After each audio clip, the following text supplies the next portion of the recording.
नमस्कार दोस्तों, भोजपुरी के लेटेस्ट खबरों में आप सभी का स्वागत है। हम बता दें 3 बहुत बड़ी अपडेट देने वाला हूं। पहला है खेसारी लाल, दूसरा है पावर स्टार पवन सिंह और तीसरा है काजल राघवानी। उसका भी एक बहुत ही बेहतरीन मूवी आया है। चलिए वीडियो में लास्ट तक बने रहिए। बाकी चैनल पर नए तो वीडियो को लाइक और चैनल जो सब्सक्राइब कर लीजिए, क्योंकि भोजपुरी के लेटेस्ट न्यूज हम देते रहते हैं। सबसे पहली खबर की ओर बढ़ते हैं। खेसारी लाल का एक बहुत ही बेहतरीन गाना जो कि आप सभी के बीच आ गया है, बिहान होखेदा। सिंगर खेसारी लाल व शिल्पी राज है। आपको पता ही है, कैप्टन के यूट्यूब चैनल से ये पिछले 3-4 दिन पहले ही पोस्टर आ चुका था, तो फाइनली गाना आ चुका है। गाना सुनिएगा, काफी बेहतरीन गाना है। एक तो ऐसे खेसारी लाल का गाना आ भी नहीं रहा है और हम देखे सुबह की बहुत कम ही व्यूज आया था इस पर, पता नहीं ऐसा क्यों हो रहा है। जो भी आप लोग गाना जाकर सुनिएगा, बहुत ही बेहतरीन गाना है।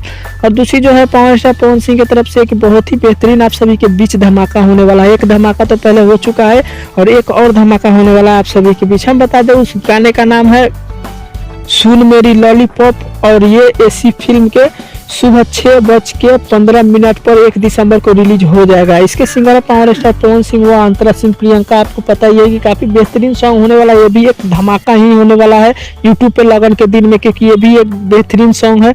एल्बम में देखा जाए तो पावर स्टार पवन सिंह का छठ बाद ये दोनों एल्बम आया है लगभग में। 1 दिसंबर को रिलीज हो जाएगा, समझिए तो 1-2 दिन में हो ही जाएगा। और तीसरी जो खबर है काजल राघवानी की तरफ से, जिनका की एक बहुत ही बेहतरीन और सुंदर सा मूवी जो कि बहुत ही हंसी और फनी वाला मूवी है। आप लोग देखिएगा, काफी बेहतरीन मूवी है। जिस मूवी का नाम है गुंडों की आएगी बारात। ये भी ऐसी मूवी फिल्म से रिलीज हुआ है। आज सुबह 6:40 के आसपास ये मूवी का ट्रेलर जो है रिलीज हो गया है, तो आप सब देखिएगा। काफी बेहतरीन मूवी है, बहुत ही हंसी वाली मूवी है। थोड़ा बहुत हर चीज है इसमें, कॉमेडी उमेडी सब है। यही कुछ 3 बड़ी अपडेट थी, आप सभी को बताना था, तो यही खबरें थी कुछ आज के। भाई खबरें कैसी लगी, कैसी ना वीडियो को लाइक करें, चैनल जो सब्सक्राइब करें। भोजपुरी के लेटेस्ट न्यूज हम देते रहते हैं। तो मिलते हैं नए खबरों में, तब तक के लिए धन्यवाद।